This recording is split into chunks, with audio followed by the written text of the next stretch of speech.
আসসালামু আলাইকুম সুপ্রিয় শিক্ষার্থীরা, এইচএসসি পরীক্ষা 2025 প্রসঙ্গে কথা বলছি। অর্থাৎ এইচএসসি 2025 সালে যারা পরীক্ষা দিবা তাদের জন্য এই যে করোনা যে এসেছে, এই করোনার কারণে এইচএসসি 2025 পিছানো হবে কিনা। অনেকেই করোনা নিয়ে বিজ্ঞাপন দিয়েছে যে এইটার প্রকোপটা অনেকটাই ভয়াবহ এবং সেক্ষেত্রে হয়তোবা এইচএসসি 2025 পিছালেও তারা পিছাতে পারে। এখন দেখা গেছে 2020 সালে যারা এইচএসসি 2020 ছিল, সেক্ষেত্রে তাদের কিন্তু অটো পাস দিয়েছে। এখন অনেকেই প্রশ্ন করেছে যে আমাদের অটো পাস দিবে কিনা, বা আমাদের অটো পাস দিলে অনেকটাই পরীক্ষাটা ভালো হবে, আমরা অটো পাস চাই। এই ধরনের অনেকেই নিউজ প্রকাশ করেছে, তাদের বিষয়ে মূলত এই ভিডিওটা।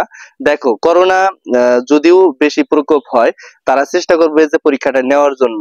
এখন সর্বোচ্চ যদি করোনার প্রকোপটা বেশি বেড়ে যায়, সেক্ষেত্রে কিন্তু তারা পরীক্ষাটা নিতে পারবে না।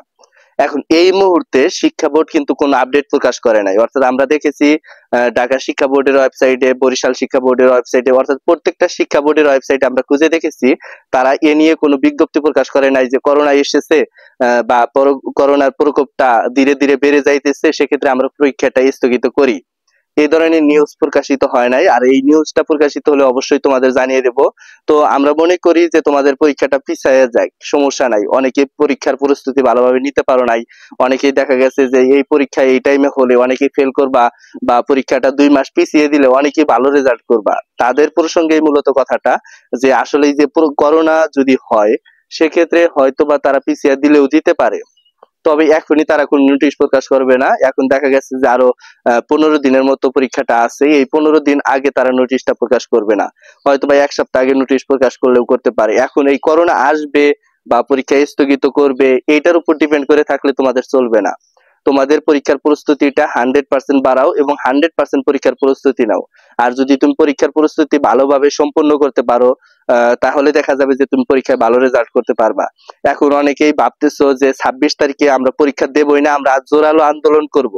দেখো, আন্দোলন যদি জোরালো হয়, 100% দেখা যায় যে অনেক শিক্ষার্থী সেখানে উপস্থিত, 1 লাখ 2 লাখ শিক্ষার্থী সেখানে শাহবাগী অবস্থান করে বা উপস্থিত হয়ে আন্দোলন করে, সেক্ষেত্রে হয়তোবা পরীক্ষা পিছাইতে পারে। কিন্তু করোনার প্রকোপের কারণে যদি দেখা যায় যে ভয়াবহ অবস্থা সৃষ্টি হয়, তাহলে পরীক্ষাটা কিন্তু এমনিতেই পিছাবে।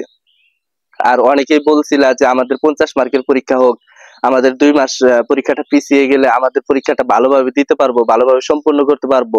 তারা অবশ্যই আহ ভালো প্রস্তুতি নাও। সবাইকে আমি বলবো যে তোমরা ভালোভাবে প্রস্তুতি নাও, যেহেতু 15 দিন আছে মাত্র পরীক্ষা। যদি আন্দোলন করো, এখন থেকে আন্দোলন করো, সমস্যা নাই। আর যদি আন্দোলন না করো, সেক্ষেত্রে পরীক্ষার প্রস্তুতিটা 100% রাখো। সেই সাথে করোনার প্রকোপ যদি বেশি হয়, অবশ্যই আমরা জানিয়ে দেওয়ার চেষ্টা করব যে তোমাদের পরীক্ষাটা স্থগিত করলো কিনা। আর স্থগিত করলে অবশ্যই নোটিশের মাধ্যমে জানিয়ে দেওয়া হবে। তো এই ছিল আজকের ভিডিওটা। সামনে কোন আপডেট চাও অবশ্যই কমেন্টে জানাবা, কারণ তোমাদের কমেন্টের উপর ভিডিও আসবে। ধন্যবাদ সবাইকে। আসসালামু আলাইকুম।